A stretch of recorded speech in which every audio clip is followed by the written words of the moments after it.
if you allow me to go off the rails here a little bit, I have a problem. The word playoff is very catchy. It's wonderful, except we ain't playing.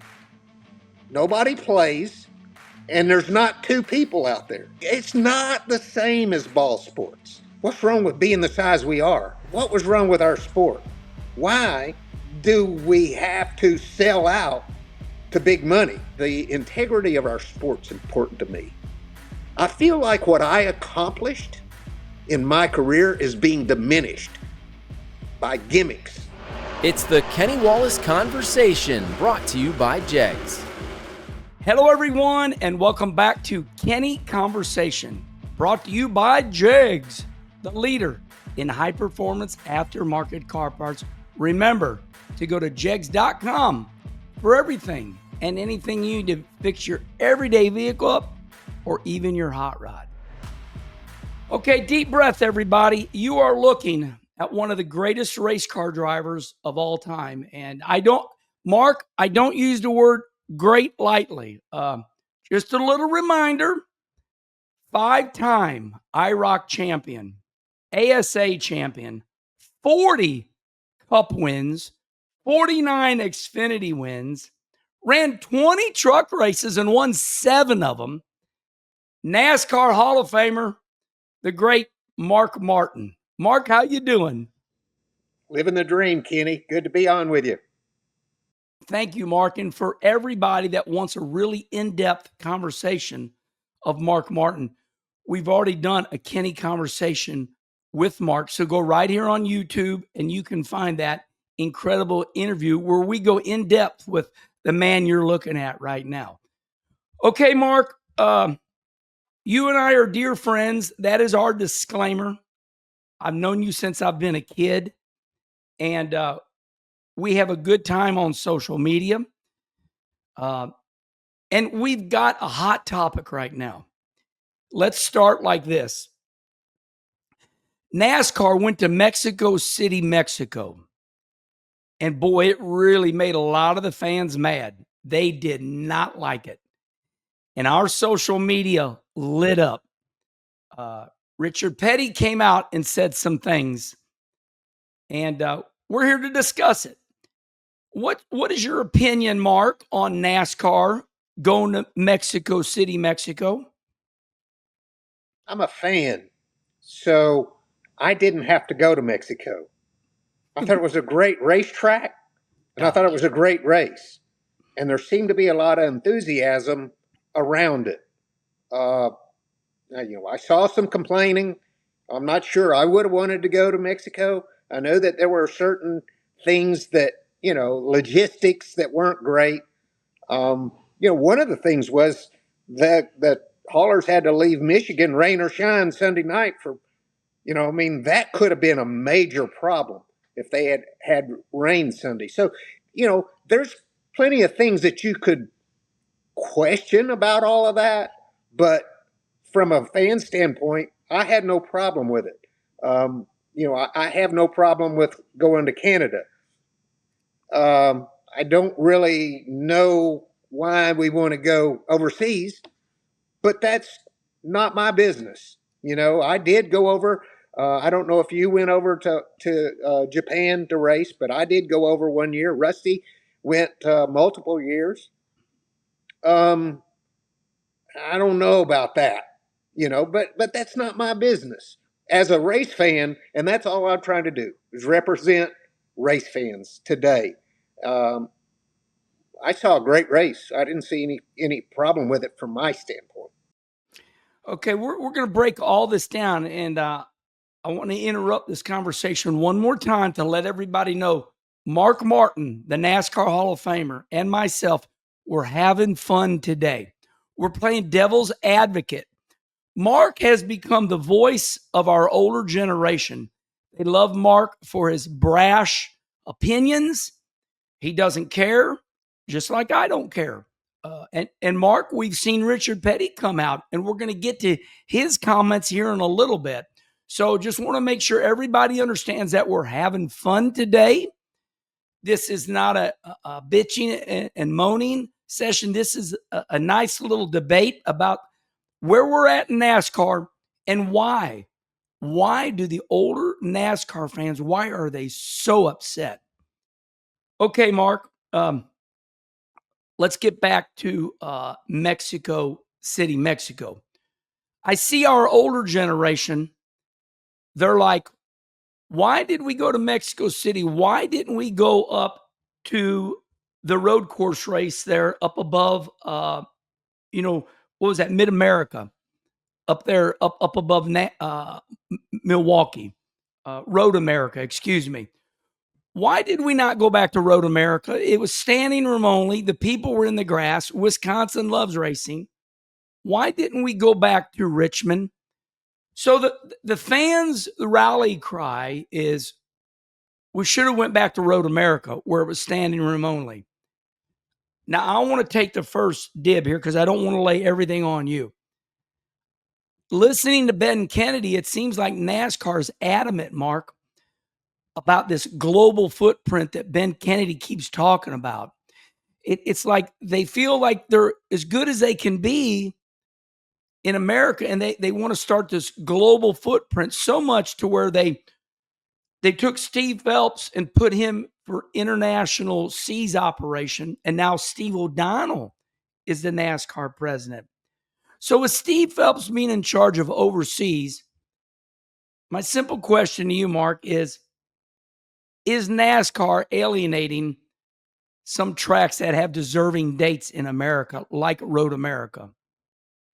So this is something that I, can't really speak on because I'm not inside the internals to understand, how going international could impact our sport in a positive way.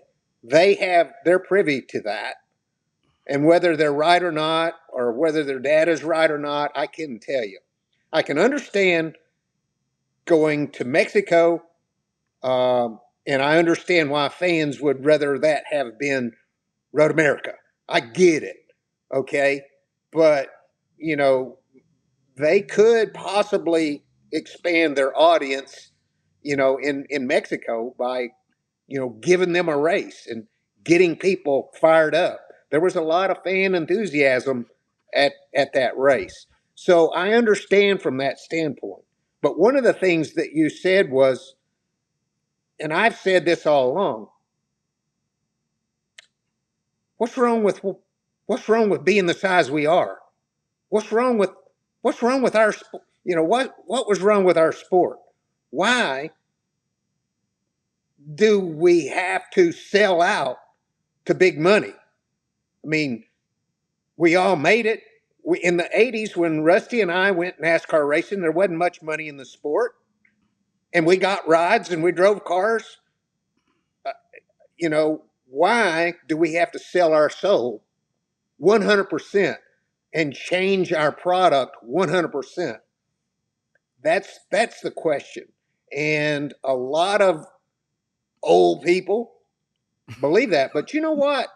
I'm followed by a lot of young people that I'm shocked if they got to see me race. If they got to see me race, they were little kids, if they even did. There are a lot of people that follow me that weren't race fans in the 90s or 80s, and some of them follow me because they like my content and have respect. Another point I'd like to make is, why do people love the races on YouTube from the 90s? Why? They're not as exciting as today's racing, but yet they say they are. Why? Because they're different. That's why. I want to say this. The young fans love you because you're brash. You like Gucci Mane. You're hip hop. You're a badass. There's three things right there.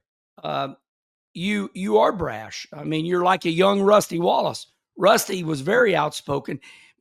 You've went opposite. You went focus on that race car to now you're outspoken. Rusty's went quiet because Rusty owns 9 dealerships. He doesn't want to get in trouble. He doesn't want to hurt any of his sales at his dealerships. I get it. let's do this, everybody. Early in the show here, we're not 9 minutes in, and Mark and everybody, we had NASCAR owner Ben Kennedy right here on Kenny Conversation, and we flat asked, NASCAR owner Ben Kennedy. I said, Ben, NASCAR fell mightily. Why did it fall? And I want everybody to listen to what Ben Kennedy had to say right here. I would attribute it to a couple of different things. One is the financial crisis of 08, right? If you think about a lot of our fans travel to the racetrack on the weekend. They bring their friends and their family. They would fly sometimes. Some of them would camp in an RV.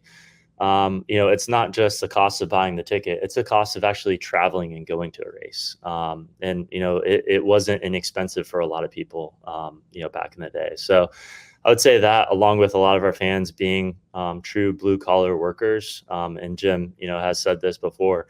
If you think about our core fan base, it is and has been and probably will continue to be a lot of our blue collar fans. And I think they were hit particularly hard during the financial crisis of 08. And, we started kind of this slow downward decline after that. And we talked about some of these other things. You had a lot of big name drivers that retired year after year. And you saw ratings and viewership, like clear metrics, fan attendance, relevance, everything that we were looking at was continuing to decline. And you could attribute it to a Dale Jr. not being in the car for that weekend, or Jeff Gordon not being in the car for that weekend.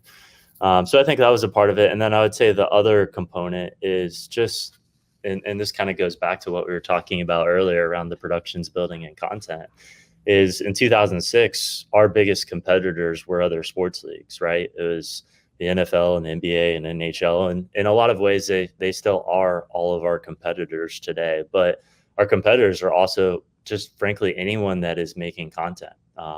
People watching YouTube videos, people watching Netflix, people watching, videos or pictures on Instagram or X.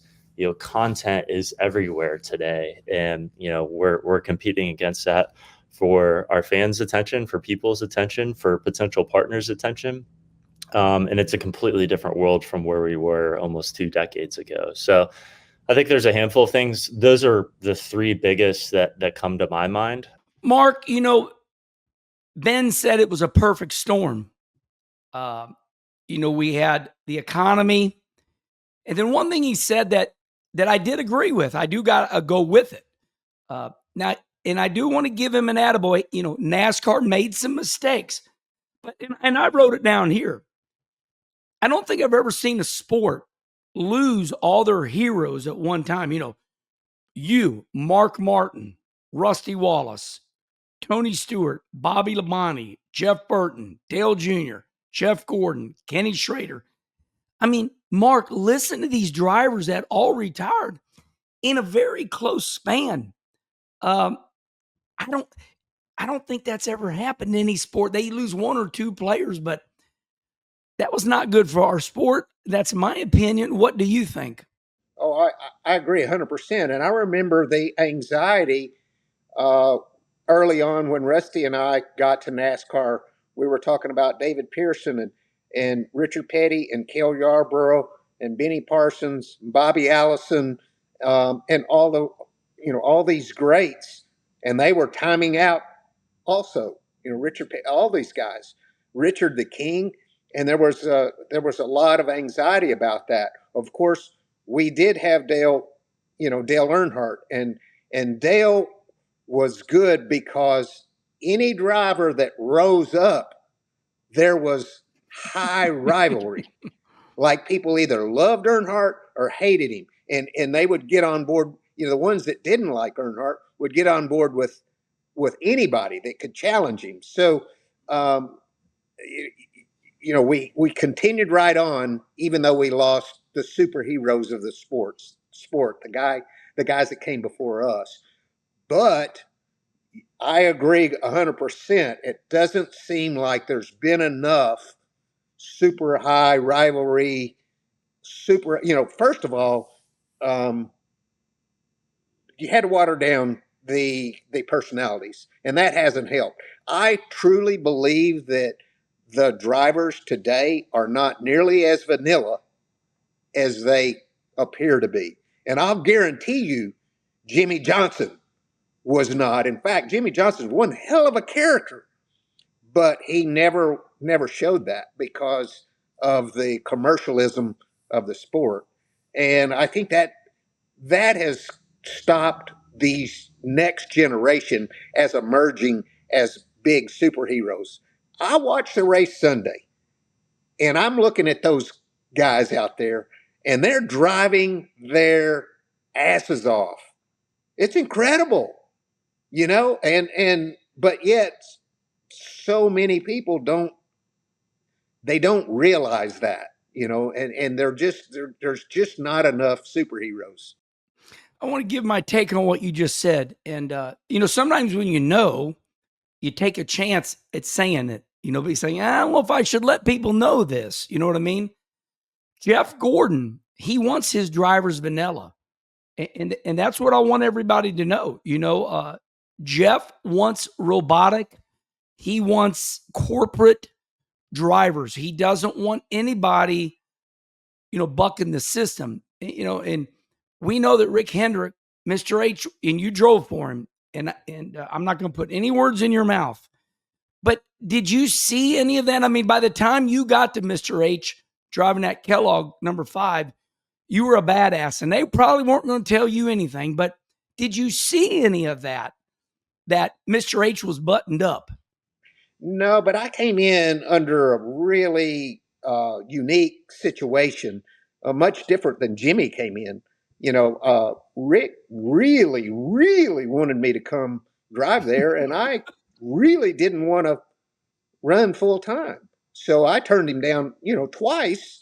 I turned him down before finally agreeing to do it one time. If he'd give me 2 more years at 24 races, I would do one season just because I wanted to try to win one more time and experience that. So when I came in, like they weren't going, there was zero pressure on me to be anything different than who I was. But yeah, Jimmy came in, he was a rookie, I mean, he would want to conform. And that's one of the problems that we have is there may not always be pressure to conform. It may be that that's what you think people want or expect from you, therefore you do it. So I'm not sure that they're always, I'm not sure they're always stifled down. I think that they think that that's what's expected of them in some cases, and so that's what they are. I see right now something playing out. You know, Dale Jr. is trying to, say, hey, Carson Hocevar, you're like my dad. You're like Dale Sr. You remind me of my dad. Dale Jr., I see him trying to help the sport by creating a character. He's trying to create Carson Hocevar, but, there's difficulty in doing that. I mean, what is your opinion? I want to go back and forth. I don't want it all to be you. I don't want this much pressure on you. What do you think of Dale Jr.? There's no doubt in my mind that you, Mark Martin, made Joey Logano. You bragged on him. You told everybody Joey Logano is the man, and you were right. And now here's Dale Jr. saying, look at Carson Hocevar. He reminds me of his dad. What do you think of Dale Jr. trying to create that driver that we're looking for? Dale Jr. is the greatest asset stock car racing has probably ever had in history. Right now, what he's doing for the sport is immeasurable. And I'm going to tell you something. I have an idea of how hard he works at it. This stuff isn't coming easy. Dale Jr. is working his guts out to make stock car racing better and make it great. So kudos to Junior. As far as Hocevar goes, well, he's right. I mean, we need Hocevar to continue being a rocket ship, and we need him to bounce off of people and stuff. Um, you know, Chastain, we need Chastain to get back a little bit more on the chip. Why? Because we need some of that villain, some of that people love, like they did with Earnhardt. They either love your style and love what you do and condone every mistake that you make, or they hate you. And that's good. That's good if they hate you, because that puts enthusiasm, gets people's blood pumping.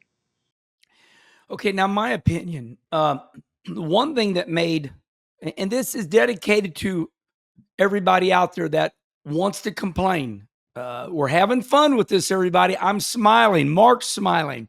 This is dedicated to our old people. And I say old people with a lot of love. It's just a shortcut. It means our old generation.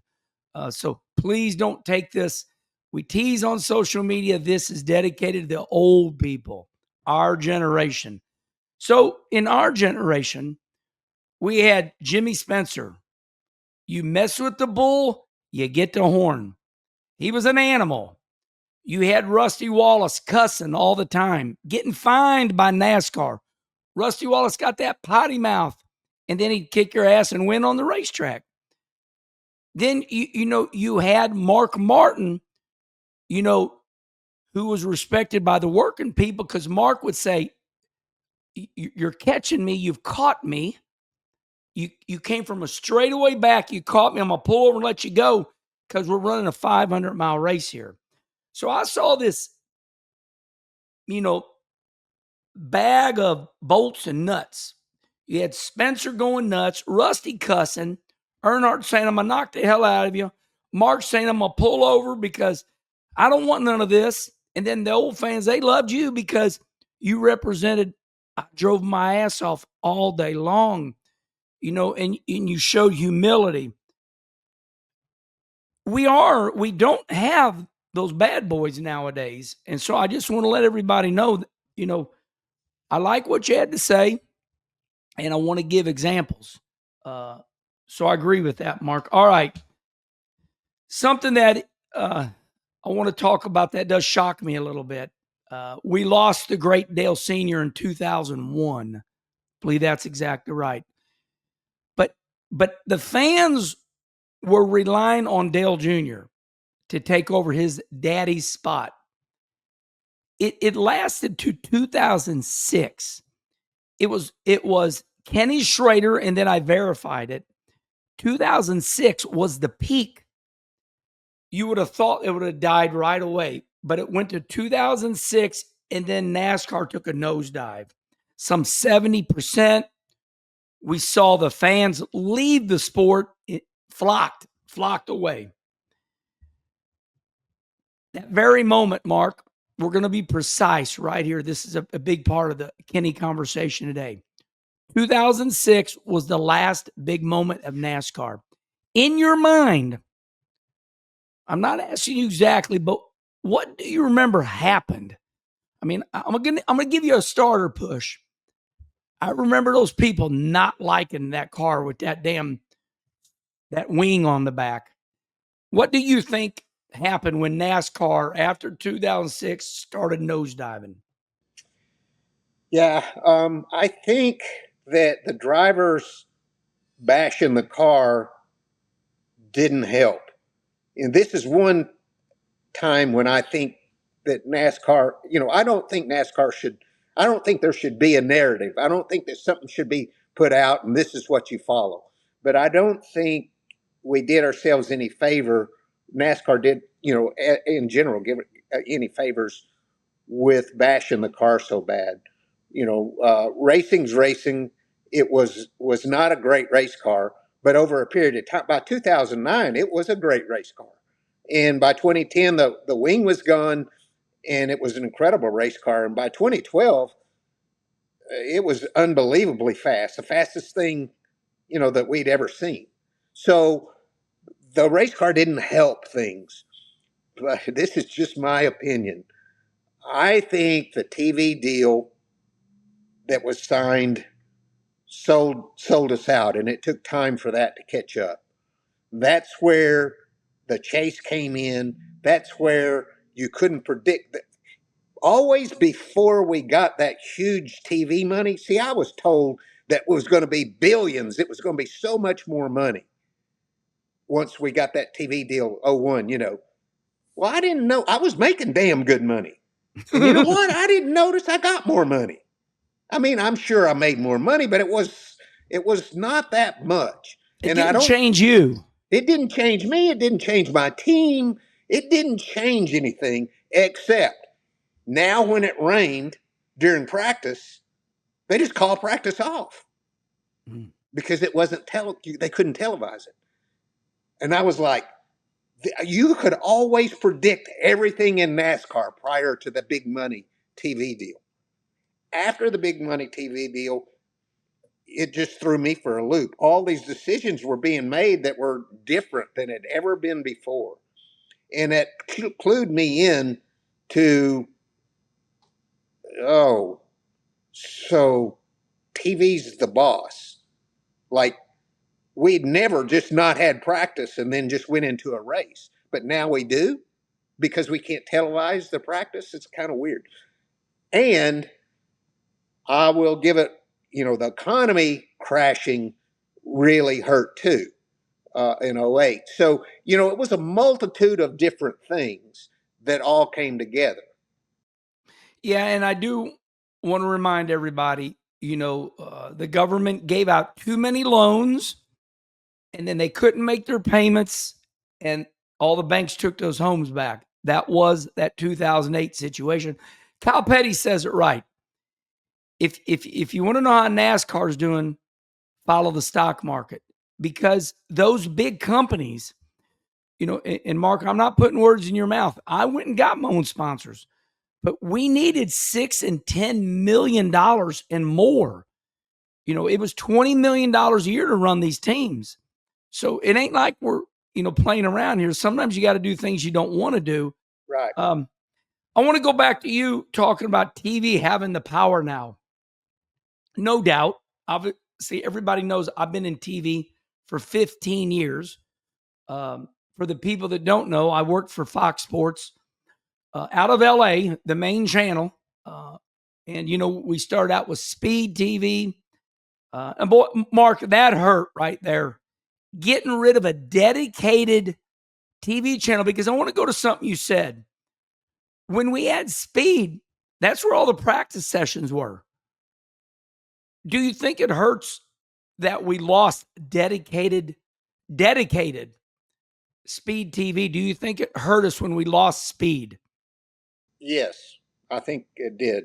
I think it was an important part of our sport. We had rabid fans up until this point. We had fans that would watch practice, would watch the pre-race show, would watch the show till it went off after the race. Then during the week, you had Speed, channel all during the week. You could every night. You would have RPM tonight. It kept it going. Kept it going. So the momentum continued all week after a race. And back then, winning a race was different big. It's big now because it puts you into the playoffs, and that's a whole different story. But it's a different big. Back then, you were just a bad mofo if you won a race. Now you're not as bad of a mofo, because if you were running 20th and had nothing to lose, you could throw a Hail Mary and win a race. When you were running 20th back then, you couldn't throw a Hail Mary because you couldn't afford to finish 35th because you were trying to stay on the plan money. So the theory of the playoff system and the winning you're in and all that is sound. I get it. Also, I think people are tired of it. They don't, it changed things so much, but it was built on a sound theory, but I think you're right. I think you won a race. There was big stories all week, Monday night, Tuesday night, Wednesday night, Thursday night, following right up to the race weekend. That was important. we're talking about TV having control over NASCAR. You bring up a good point. I know for a fact that TV is the one that said, let's run at the LA Coliseum. No doubt. That was Fox. I know that TV wanted that dirt on Bristol. I know that. So that is my opinion. Like I said, everybody, I don't want to put everything on Mark's shoulders. I got to have an opinion too for this to work. And when Mark says something, I try to bring the receipts. So there's that. Okay, this is a big one, and I'm going to go with it because you just brought it up. You took a poll about 2 weeks ago, and you said this poll was very important to you, and you put it on X, and you said, do you want to see NASCAR go back to 36 points races? We race all year long, and drivers get rewarded with consistency. Like you said, you can't win every race, and sometimes you might run 8th. Sometimes you might run 15th, but you had to finish the race. Nowadays, and here's where I'm going to go. I'm going to give you an example. Richard Petty come out today on his show. Richard Petty come out and said, I don't like a guy being 32nd in the points. And he wins the Mexico race, and now he's in the playoffs. And Richard Petty went so strong, he said, road coursing ain't NASCAR. You know, Richard's provocative. And Richard said, I don't like a guy 32nd in the points halfway through the year, winning a road course race, and he's in the playoffs. And I, because road coursing ain't, you know, he's old school. You know, Richard's the guy that said he didn't like women in NASCAR, and you know, that's just an example. You know what I mean? So your poll was overwhelmingly, your fan base wanted the old points back. Just talk about what Richard said and your thought. It's time to bring back all 36 races.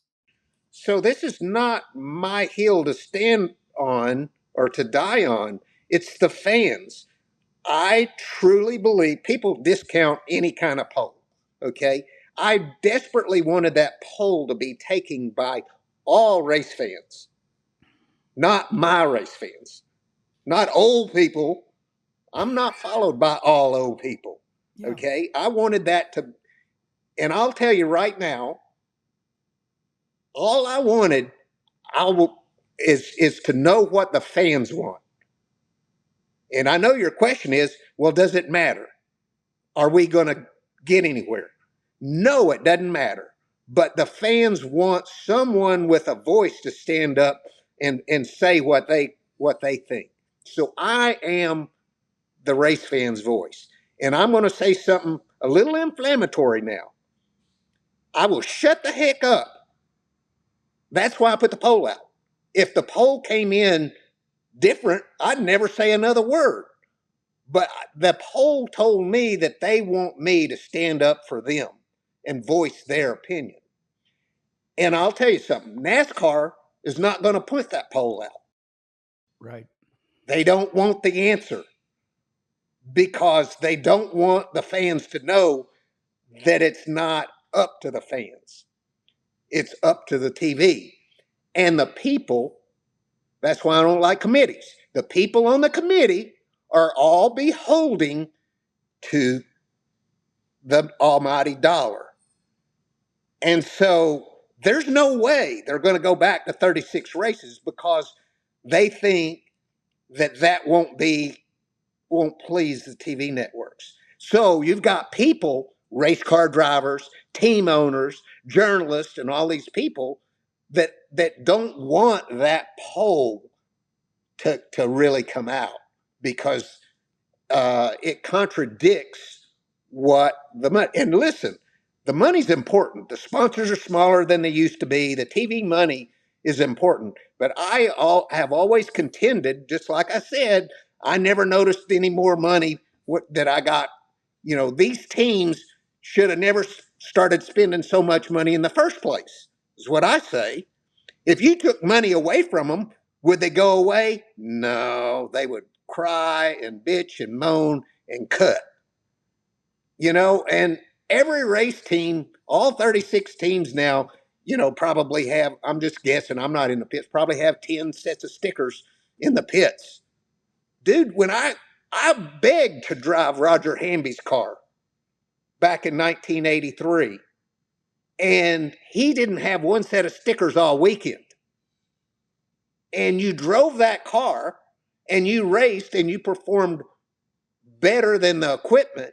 And then after you did that for a while, like Sterling Marlin did, then you got a chance at a better car. And I don't want everything to go back like that, but I'm just saying, I don't think the integrity of our sport's important to me. I feel like what I accomplished in my career is being diminished by gimmicks. Okay. Deep breath, everybody. That's what we wanted right there. And Mark's got to take a drink of water. And I'm going to ask everybody that's watching this, because I can hear you. I can see y'all right now. You're like this right now. Everybody, take a deep breath. I'm going to say something that Darrell Waltrip said. I got it in my notes, Mark. I was preparing for you. When you said yes, when Mark Martin said, yes, Herman, let's do it, I started preparing. Darrell Waltrip said this years ago: just because I complain does not mean I don't love NASCAR.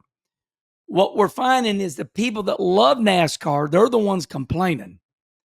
And I do want to let everybody, I know that. And Mark, you just said that you put your life and soul in a NASCAR and you feel like it's being diminished by, and I'm going to put words in your mouth. Basically, drivers are buying rides. When you and Schrader drove for Junie Dunleavy and then got hired by Hendrick, you guys drove for lesser teams, ran good. Then they said, okay, now we let you drive the big car. Okay. Hell, I got a headache. And Kenny, we don't have to agree on. Agree. We're great friends, and you have different perspectives than I. So, we might not always agree. That doesn't mean we're not best friends. No, and I do want to put this out, and I haven't told a lot of people this. There's no doubt in my mind that our sport is not as good as it used to be. It is not. However, there has been the biggest societal shift in motorsports history and the world. And I can go on, but this right here, that cell phone has changed the world more than we will ever recognize. I don't care where I go. It could be, I was up at Twister Tavern eating lunch yesterday, and I saw some 70-year-old ladies. They're beautiful. And all of them were on their phones. They weren't talking to each other. I know it. Kenny, and I've said that too. People have asked me 15 years ago why was the decline of NASCAR, and I would hold up my phone. I say, it's this more than anything. And here's just a perfect example. I'm a huge fan, right? But I can, every second to second, if I'm doing something, I've got Jeff Gluck and Bob Pockrass and, all these great tweets of knowing everything that can go on, or I can just go to the app and I can watch the race, follow the race, or I can go to the NASCAR app and see lap by lap, so if I miss it on TV, I don't miss the race. So TV ratings are going to be more of a challenge than ever before. And a lot of that has to do with that phone. Okay. We got a lot to talk about, everybody, but let's stop right there, because that's something that really hit me like a ton of bricks, and I do it. Kenny Schrader and myself, we're busy running our dirt cars. We can't watch every NASCAR race. So what I do is when I'm racing my dirt car on Sunday at Quincy, Illinois, I got to be ready for Herman Schrader on Monday. I take this phone. I go to Prime Video. I go to NASCAR. And I scroll for 5 minutes, and I know everything I need to know. So now I'm not being counted. I'm not watching the race because I'm doing something else. Mark, do you think NASCAR is being consumed totally different now? Because in our day, you only had one way to watch it. Yeah. And you didn't miss it, No. because you loved it. And you still, but you don't, you don't miss it now if you're not watching it on TV. Doesn't mean you don't want to watch it on TV, but if you got something else to do, back then you just didn't do it until the race was over. Now you can go ahead and do it and not miss, every bit of it. You can not miss some of it. So we're on course here, everybody. We know that our older people, they don't like Prime Video because they can't find it. The sons, the daughters got to get it for you. You got to get it up on that smart TV. Got to get the other remote. Go to other devices, scroll on over. You got to get it. Mark, they're getting a lot less people watching on Prime, but they're thrilled to death. You can put it on Fox. It'll be free. You'll get 1 million more views. What is your thought on that concept? Okay. Well, first of all, I had Prime probably for 20 years because, I don't go to the store. I get everything from Amazon. Dude, it's ridiculous. You can get anything in the world. I got on a Amazon. grinder for to grind my tires. Kim got it on Amazon. And honestly, I'm not a big fan of Amazon, but it's so damn convenient. I'm not a fan of Bezos. I'm not a fan of killing Main Street. I'm not a fan of all that, but it's so convenient. So anyway, I had it. I didn't even know, I never watched, I never used it before. So it's good for Amazon Prime. So they're paying more for it than Fox would. See, that's the thing. That's one of the things that's not, kudos to NASCAR, in my opinion. Now, here's just my opinion. Kudos to NASCAR. They sold the TV rights for more money than it's worth. I want to interrupt you because this is where I bring the receipts. All the TV executives are still my friend, and they like it that you and I kind of poke the hornet's nest. They're not going to say it. They call me up. They say, Herman, keep it up. Keep it up. I know for a fact that Fox is pissed that Prime come in and took their 5 races from them. And now almost go ahead. Prime paid more money because Prime's trying to build they're trying to build that app. So, it's really, they pay more than I think this is my opinion. I think they paid more than what it would be worth, just real dollars, because they're trying to build the CW, or they're trying to build, these apps, they're trying to build that up. So they're investing in the growth, my opinion. So let's be the devil's advocate here. Is it sad? Does it piss us off that NASCAR didn't say, hey, listen, Eric Shanks at Fox Sports, my boss, are we upset that NASCAR said, hey, Fox, you've been with us. We're going to stay with you for $1 billion less. That's hard to do, everybody. Yeah. Okay, let's play devil's advocate. Mark Martin, you are NASCAR. Do you take the Prime deal? Do you take it? Because they did. NASCAR took it. Would you have taken it? I don't know, because I'm not privy enough to all of that. I'm not immersed in it.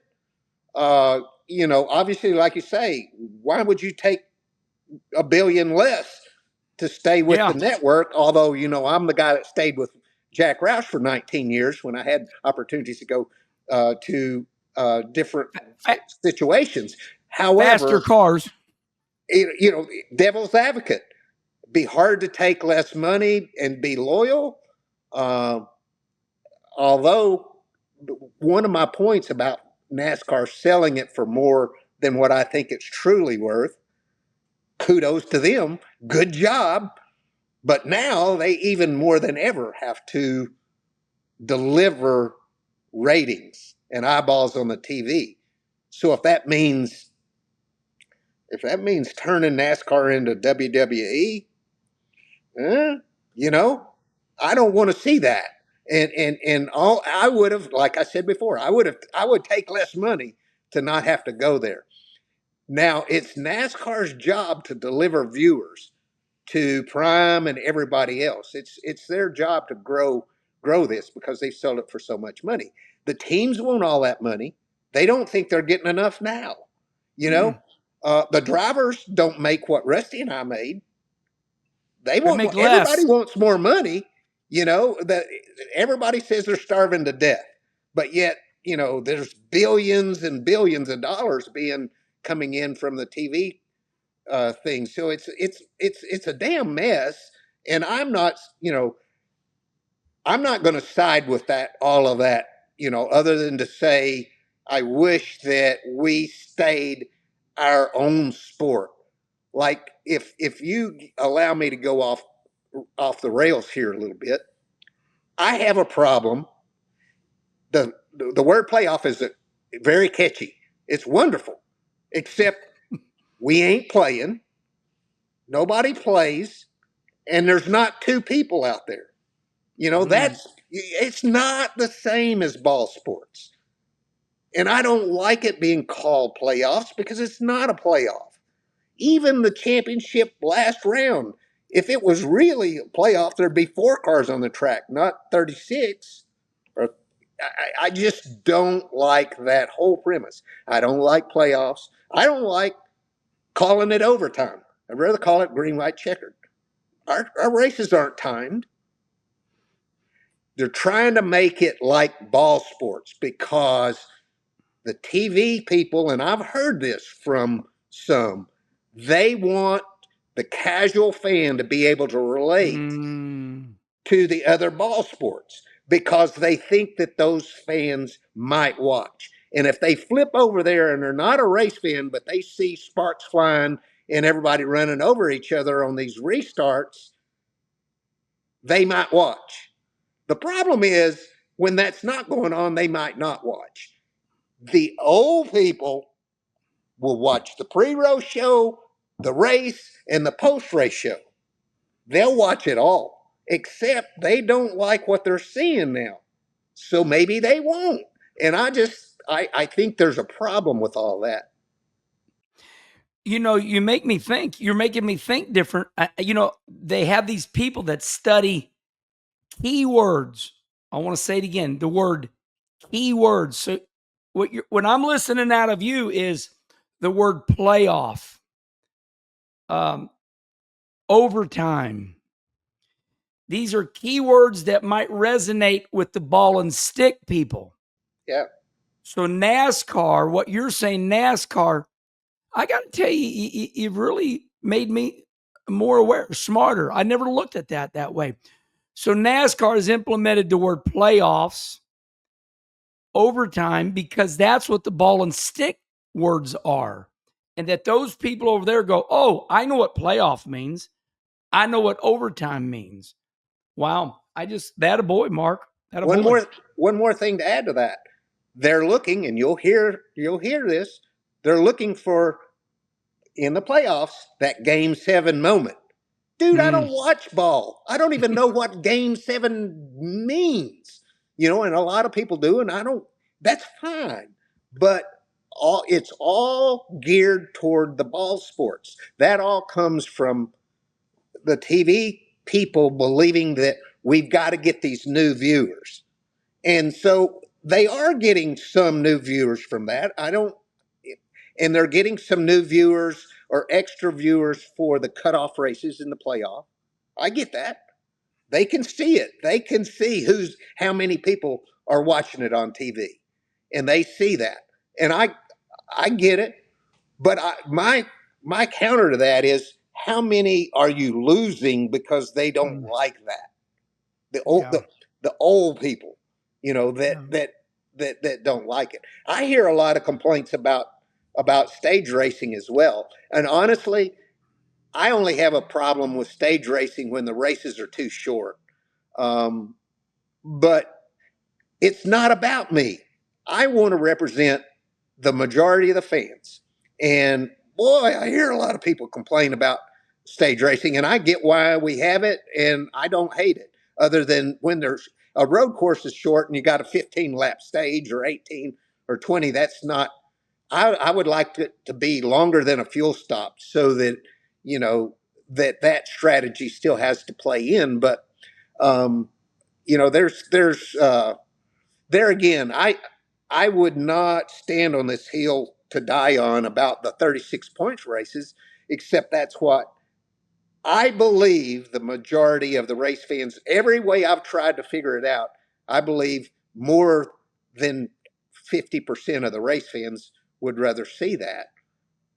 I also believe it will never happen. And I believe that there'll be a change, in the points deal. I think that the points itself needs to be revisited, how they're awarded and all of that. But I think you could do 36 races. People say, well, I don't want to watch it when, somebody wins the championship with 3 races left. What's the chances of that?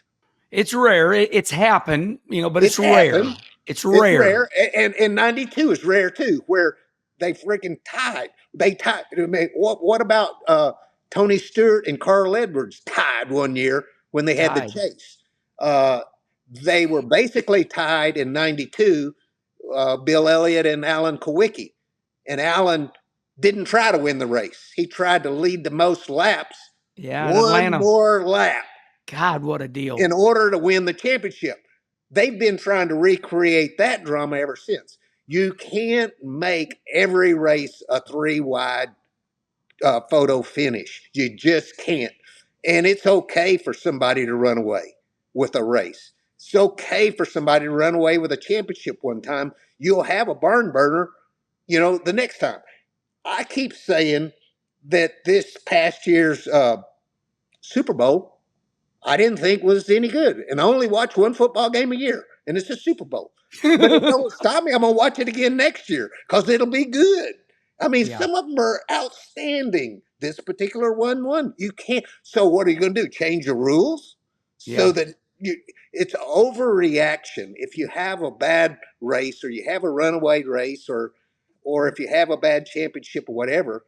See, my fear of this playoff system has always been, let's say there's 40 cars. Is the champion finishing 36th? What if every one of them went out of the race? Yeah.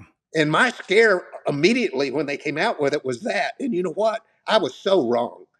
The winner of the race, the winner of the championship won the race every dang time ever, except I think once. And then he ran second or something. I mean, it was ridiculous how good it worked out. And so therefore I was wrong. But it's still open to something really ugly going on. And Joey being a 20th place in the points, winning the championship last year, that should have been the nail in the coffin for that playoff system, the one race thing. And there's debate whether it should be 3 races or whether it should be 5. Still most of the fans want 36. I would not bash NASCAR if they went to 10. I think 5's too little. I still don't feel like it's a large enough sample. Even 5 races, is a small sample. It seemed like NASCAR. Now, to your point, I'm going to bring the receipts. Mark talks, and then I tell you what happens. Me and Mark are helping each other. We're listening to each other. It seems like NASCAR agrees that Penske has a stranglehold on the Phoenix Raceway right now. So they said, okay, everybody, we hear you. Joey Logano's winning all the championships.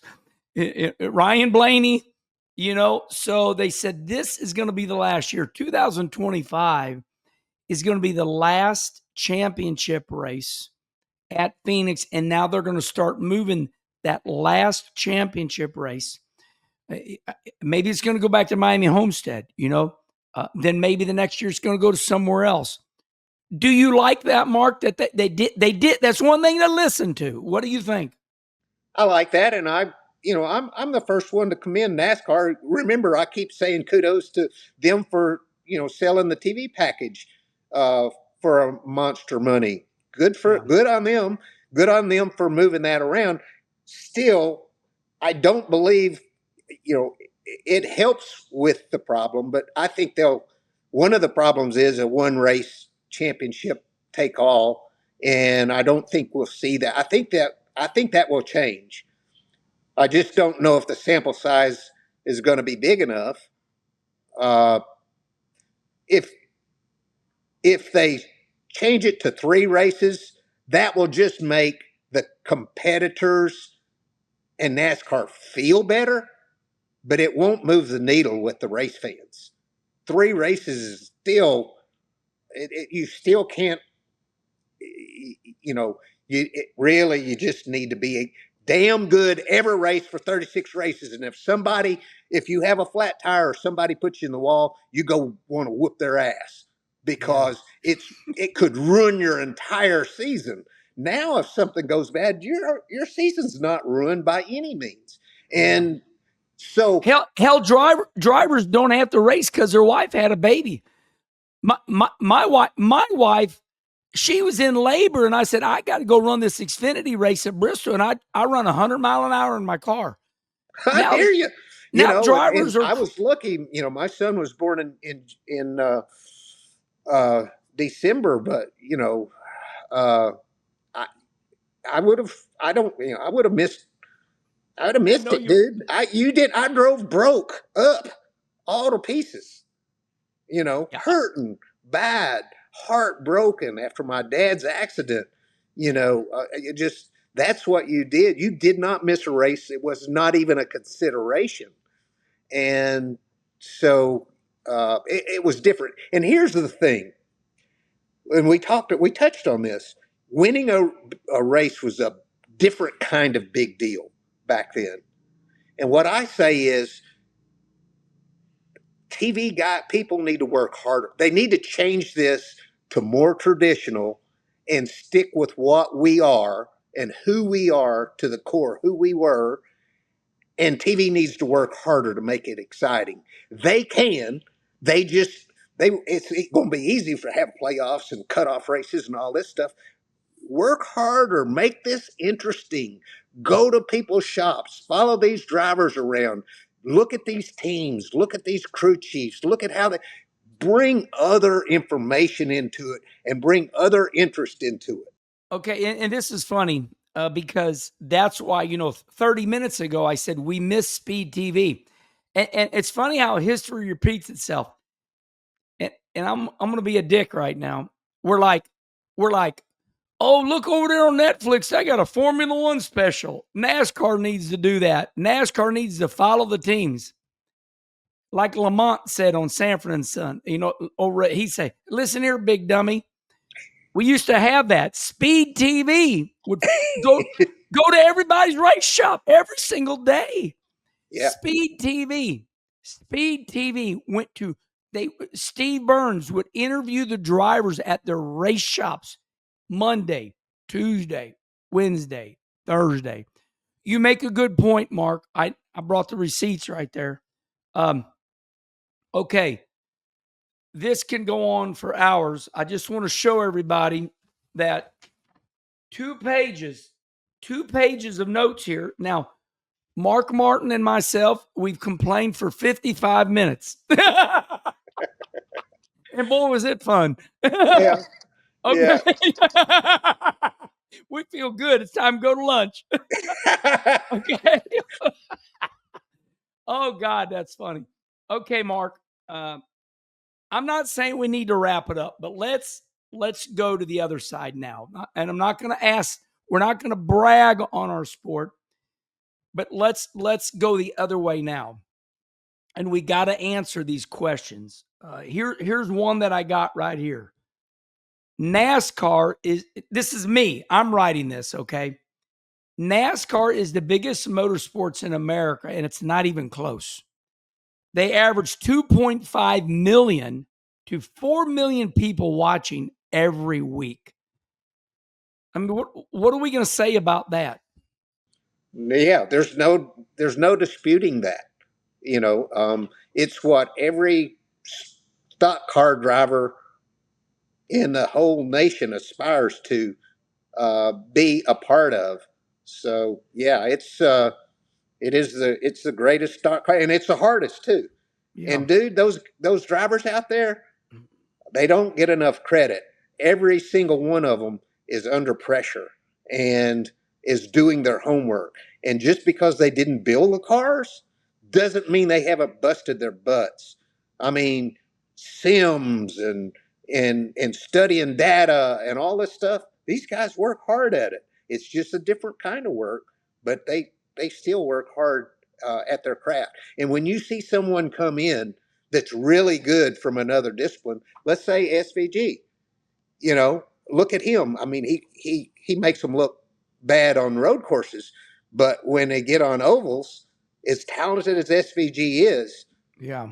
dude, it's hard. And just look at the Xfinity series. When one of those drivers tries to step up from Xfinity to Cup, woohoo. Hey, okay, let's talk about that for a minute. I love this because these are not in my notes and I'm listening. Kyle Larson. Now, I want to back up. Everybody, this is the point in the show. We've complained for 55 minutes. We're talking good now. So close your ears if you don't like this part. Okay, Kyle Larson said, and I liked it. And he knew when he said it. Kyle Larson said, my job is to embarrass these Xfinity drivers like you did, Mark. And I responded to him. I said, listen, I had to race Mark Martin in that Winn-Dixie Ford. I had to race Dale Sr., Dale Jarrett. I had to do that. Did you like, Mark? Did you like Kyle Larson saying, my job is to embarrass these Xfinity drivers when they think they're ready to move up? That was, I admired Kyle for his honesty.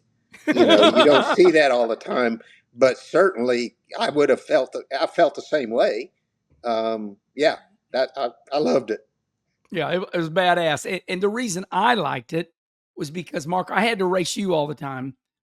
And my God, you were incredible. You're, no, I mean, listen, I'm going to go off a little bit here. I want to let all the racers know that are watching this. And I'm going to say this about Mark Martin. Mark Martin's ability to open the entry up. And Mark even said this to me. Mark said, Herman, we grew up chopping those corners in ASA. When I saw the corner coming up, I went to the entry because we ran the bottom all the time. Well, Mark, your ability to change your driving style when you got the NASCAR, your ability to go down that back straightaway at Charlotte and make that big arc. And then, buddy, you were coming down the hill and you was in the gas and we weren't even back to the gas yet. that was your go-to, whether you know it or not. I'm here to tell you, you killed us because I'm going to say it like this. You arced the corners so unbelievably more than anybody. Oh, you ate that white line up at Charlotte and you just killed us. I just want everybody to know. I'm glad they didn't have that SMT or whatever it is back then. See what you're doing? Yeah, I'm not a huge fan of that now, but one thing you could say too, you could come up to me at any time, Kenny, and ask me what springs I had, or what setup, and I'd tell you. That's the thing of being a Kyle Larson. I don't think Kyle Larson is worried that somebody's going to beat him. He's very confident. At that time in my career, I was so confident that I wasn't worried about, sharing whatever it was that I had. Yeah. I'm so disappointed in myself. My mother would say, okay, Kenny, you didn't get what you wanted in NASCAR, but you look at your life now. And I have found peace now, but me and you had several talks about this and you have helped me, Mark. And I want to thank you in front of everybody. I never forget, and I'm staying on course here, and this is a little therapy for me. I'll admit it. Jimmy Spencer said something to me one time that was so provocative. He said, I wasn't mentally strong enough as Dale Sr. and Rusty Wallace were. Dale Sr. and Rusty, they were mentally strong. I mean, you could never get them. I wasn't mentally strong enough. What a dumbass I was back then to not come up to you, Mark, and say, Mark, I did it at the end of my career, everybody. I looked at Kevin Harvick and I said, Kevin, tell me what you do here at Atlanta. And Kevin Harvick, if he's watching this, he'll know. He said, put your 2 feet out. And Kevin put both of his feet on my feet. And I'll be damned, he would let up 90%. He would never be let up 90, and he dragged a brake. I started doing it the last 2 races at Atlanta, and I was so much better. Damn, Mark, why did I not ask you to do that to me and help me? I don't know, Kenny. We all make mistakes. I can relate to you, Kenny. You know, I had, like you had a great career. I had a great career too, but I wasn't. You know, I didn't achieve everything, and so you know, I just like you have to be proud of what I did accomplish, and you need to be proud of what you did accomplish. And we did what we did, and the circumstances weren't different. You know, things could have been different, but they weren't, and Yeah. we got what we got. Yeah, good, great point. And I do want to let everybody know that Mark has helped me a lot, and I've helped Mark. Mark has called me, and you got to be friends with people. And we're going to switch tones right here, but I want to say this: when I got married to my wife, Father John, in pre-Cana, those Catholics, I'm a Lutheran. Kim said, we got to go to pre-Cana. And I said, what's that? She said, that's where, you know, Father John makes sure we're compatible. I said, well, if we ain't, we're still getting married. And he said to me in pre-Cana class, he said, Kenny Wallace, what are you going to do for a living? And I said, well, Father John, I'm going to race cars. And the next thing that come out of his mouth haunted me my whole life. He said, be careful, young man. Competition will kill you. So here we all are. I think of Bjorn Borg, the great tennis player. He didn't get what he wanted, so he gave all his trophies away. Mark, we're horrible to ourselves. All of us. Competition just eat you alive, won't it? Yeah, I certainly let it diminish my life, you know, my joy in life, and I desperately regret allowing it to diminish the joy in my life. How about Kenny Schrader looking at you and said, you know, Mark, you could have had a lot more fun, and you were still going to win all those races. I mean, that was provocative, but it was very nice. Well, of course, I love Kenny, and I was one of the first to order his book as soon as it came up for order. I put the order in, and he must have seen it because when it came, he wrote a note in it and autographed it, and it was something about he wished that he had had just a little bit as much talent as I had, but he wished that I had had half as much fun as he had, you know, which was pretty cool. I mean, that's Schrader, you know. So yeah, I wish I would have enjoyed my career more because I was so I ground so hard. You did. You did. Okay, we don't want to get, you can find all this, everybody. Go over there on Kenny Conversation. There's another one with Mark. Remember, well, we got off track there. We're supposed to be complaining. Okay, let's get back on track, Mark. We're kind of winding it down now, and we're playing devil's advocate. At this point, we're talking now. We complained for 55 minutes. We're going to do about 10 to 15 minutes of good stuff. Okay, we admit that NASCAR is the biggest motorsports in America with 2.5 to 4 million views every week. That's just the way it is. Okay, this one here is complicated, but I just see it. Mark, with today's innovation, can we go back to the old days with these motors and the plugging the computers in and And the cars and the technology, you can't put the genie back in the bottle. That's the thing. No, um, there's some things that you can do, but you can't. No, absolutely. Once you let technology in, you can't push it back out. Once these teams learn, as Jeff Burt and I were just discussing this a couple months ago about the fuel mileage. Once you learn it, you can't unlearn it. Yeah. So now every race, guys are not the whole race, but people are saving fuel all the time, and you can't you can never you can't take that back. You can't unlearn it. So it's part of our sport now. It's just what you said. The technology, so much is technology. We can't back away from. Yeah, I agree with that. So I don't want to be in NASCAR's shoes because just a little fun here, everybody. They quit making the carburetor in the mid 70s. Parts stores don't even have carburetors anymore. Fuel injection, whatever you want to call it. That's, that's what it is now. You go to your local, Joe's Automotive, Al's Auto Service, and you pull in there and they're going to plug a computer into your car. That's what they're going to do. And they're going to tune it with a laptop. Okay. We're not taking spark plugs out anymore. We are sometimes.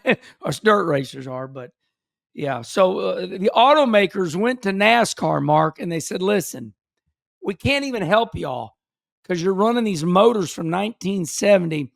I just want you to comment on that, Mark. The automakers getting involved in NASCAR and having them go to, this type of motor because we don't run carburetor. It ain't even around anymore.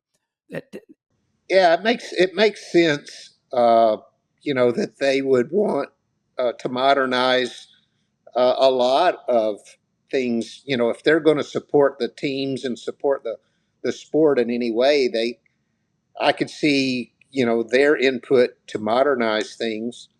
Uh, it doesn't have to make you like it, but I understand it. If I was them, would I want to be trying to sell cars on Monday with carburetors on Sunday?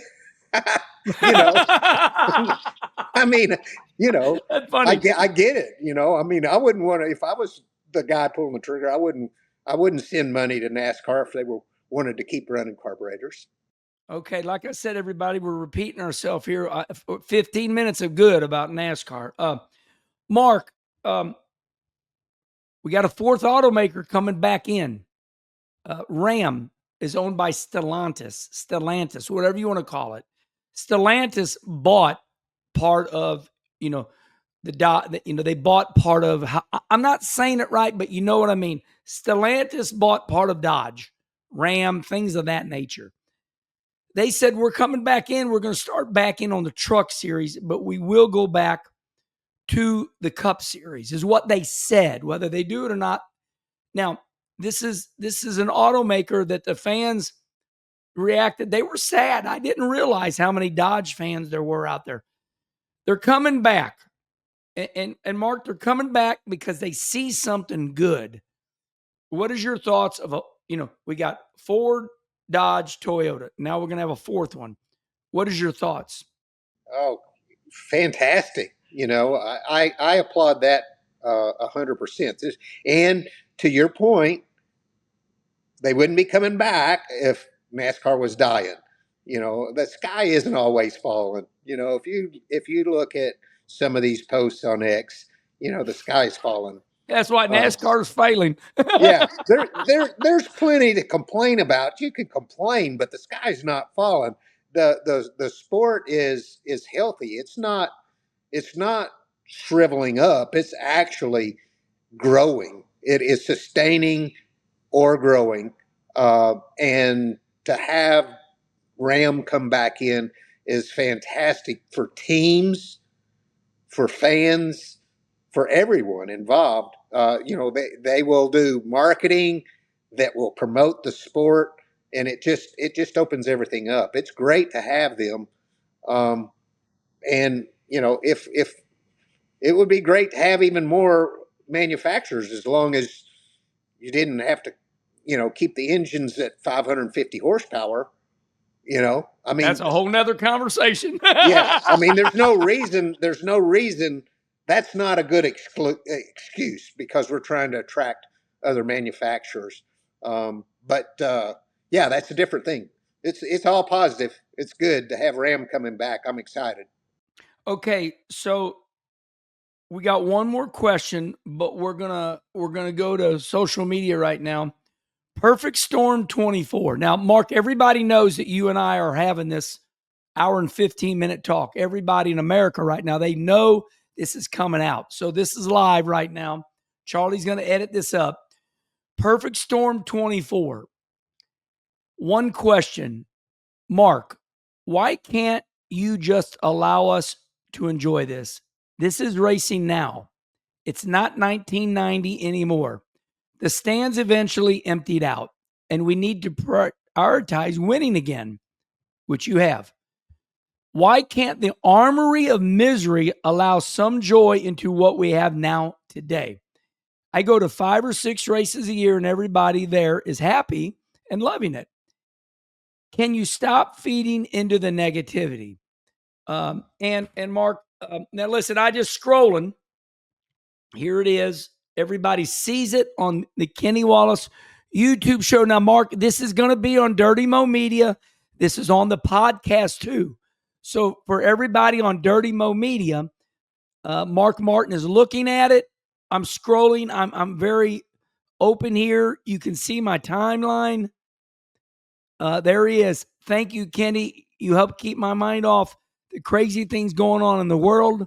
Sometimes it's hard to turn everything off and read the Bible. Love on those grandkids. So, Mark, there are some fans that like, Jesus, can't we just enjoy this? Yeah. Yeah. I don't disagree with a lot of what he said. You know, I don't disagree with that. I don't think I'm killing joy. Yeah. You know, I am standing up for a segment of fans that, from everything that I can glean from every way I can find, is the majority.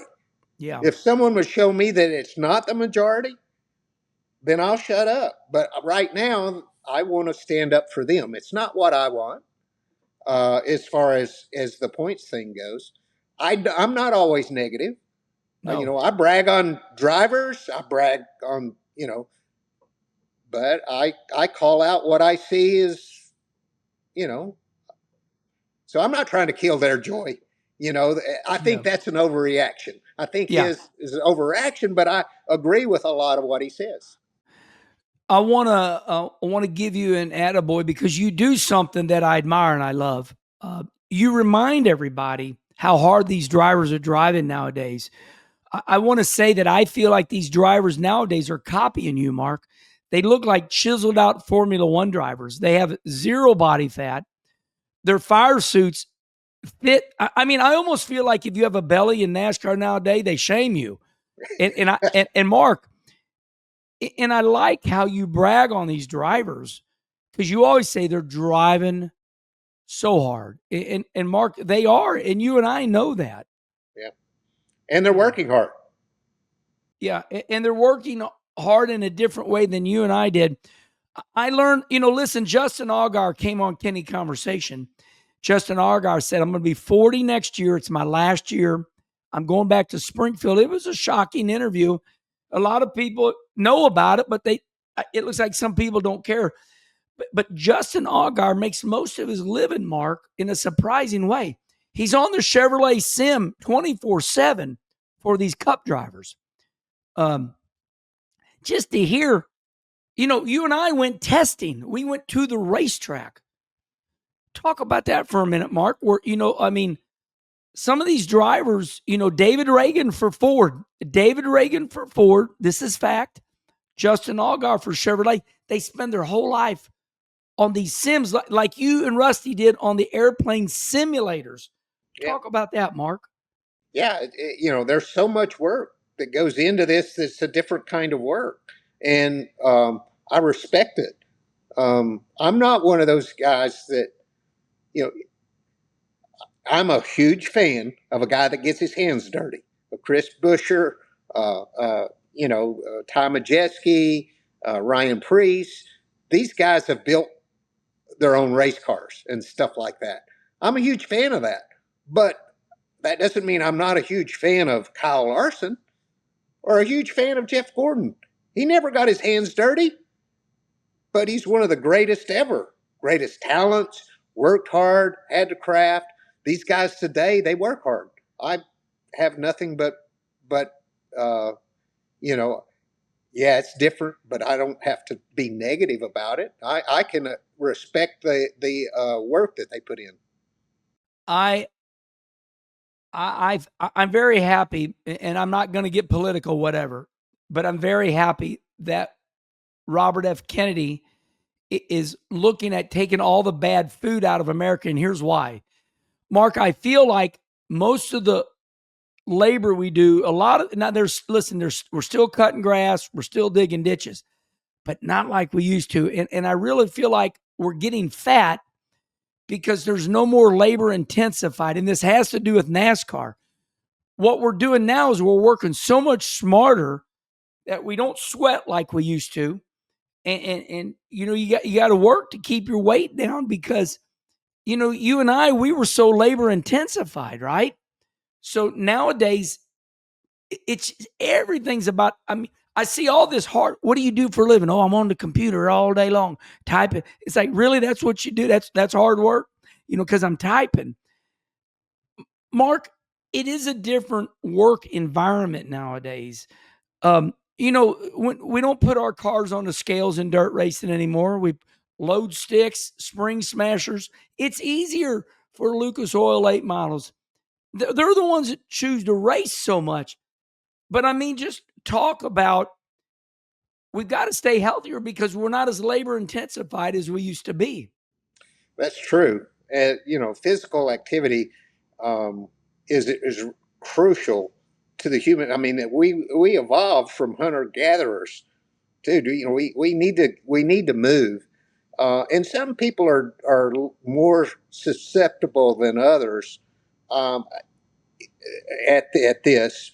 I desperately need. I'm addicted to working out because it gives me something, endorphins, dopamine. It gives me something that makes me in much better mood. It enhances my life. And when you don't have any of that, when you don't exercise, you don't work out, you don't have that, it all snowballs on you. And it cannot be good for your mental state as well as your physical state. One of the things you said about RFK, I also think that all things the same activity-wise, I think today's food also, if you really look into it, I think it really has a lot more negative effect. The genetically modified, things that are in our wheat and so many things, I don't think our body recognizes as food. They say that, a lot of the gluten stuff, your body doesn't recognize that as a food.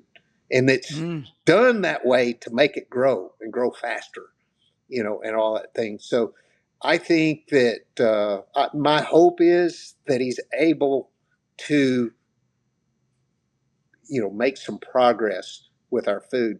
Dude, too many young people, I'm not talking young people, turn up with cancer nowadays and autism nowadays. There's a lot of things nowadays that is so much more prominent than it was 50, 60, 70 years ago. And there's something going on with that. I'm not saying it's the food, but I'm not saying it's not, or that's not part of it. So physical activity and feeding your body. I always tried to treat my body when I raced like tomorrow was the biggest race of my life. Yeah. I'm a little slack now. No, yeah, and remember, everybody, let me remind you why we're talking like this. It's because sometimes we're too hard on these new drivers. Me and Mark, we would go test. Now they're in sims because NASCAR doesn't allow testing, and they have that technology. So that's why we're talking like this. It is just easier now, but you do have to be brain smart. Yeah. Well, it's easier physically, but it's not. Yes. I don't subscribe to it being easier. I It's just agree. easier. It's mental is work too, and there's a Yes. lot more mental stuff. You're spending. I couldn't do the sim. It made me sick, motion Yeah. sick. So kudos to all those guys that could do that. I don't know what I would do. I tried to do that with Toyota at the end of my MWR career, and I went to do the first sim session, and I had to go out back and throw up. Actually, I got sick, and I was like, "Well, that's out. I can't do Same with this." me. Same with me. I got dizzy. I'm like, this ain't real. Get me out. Yeah, as soon as that car moved on pit road, my body screamed, Yeah. "Something's wrong!" It knew something wasn't right. For the scent, they knew it was fake. Yeah, my body did, my mind or something. Okay, so 2 more things and we're done, everybody. Somebody said, okay, this is live, everybody. Bob Pockra said, NASCAR announced it has sold all the grandstand seats for the Cup race in Iowa in August. Usually Stuck said, NASCAR lost a bunch of fans because they took out seats. Okay. We did one positive, we done one negative, and now we're going to end like this, Mark. We're going to end like this. NASCAR, as Kenny Schrader said, I'm going to steal this from Schrader. He said it's not skyrocketing, but NASCAR's trending back up.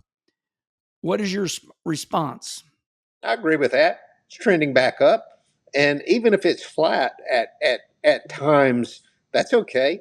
I don't believe I believe that's good. We're not in a downward trend. We are in a transition. We have transitioned from less people at the racetrack for lots of reasons. Dude, it costs a lot of money to take your family to one of these races nowadays. And it's so easy to watch it on TV. It's an experience everybody should witness in person, but maybe not. Maybe not 8 times a year. Maybe only once a year. Okay, there it is, everybody. We're going to wrap up what we just talked about. Mark Martin and myself, we told you we love NASCAR. We care about it. Mark and myself, we talked about it. We complained for 55 minutes, but we do admit that NASCAR is trending back up. Mark's got incredible valid points. Mark, the one that you said about the key words, that blew me away. And Richard Petty's got an old video out there that's going around social media right now. Richard Petty said exactly what you said. It's ain't ball and stick. We're different. I think we did it, Mark. I think we did it justice. Hour and 25 minutes. Hey, I just want to, before we get off here, we both love the fans. With all our heart. Even if we get cross or disagree with some of them, we still love y'all. Yes, and that is so true. And I'm having fun. Okay, everybody, there he is, the Hall of Famer. My God, 40 Cup wins, 49 Xfinity wins, ASA champion, 5-time IROC champ, 7 truck wins. The truck wins. You only ran 20 and you won 7 of them. The great Mark Martin. Mark, thank you so much. Thank you, man. It's been fun. Okay, everybody, remember, this is the Kenny Wallace YouTube show, but we're also right here on Dale Jr.'s Dirty Mo Media. If you want to see Mark Martin's pretty face, you go to that Kenny Wallace YouTube show. If you're traveling, you want to listen, you go to Dirty Mo Media Podcast. Until the next Kenny Conversation, we'll see you later, everybody. Goodbye.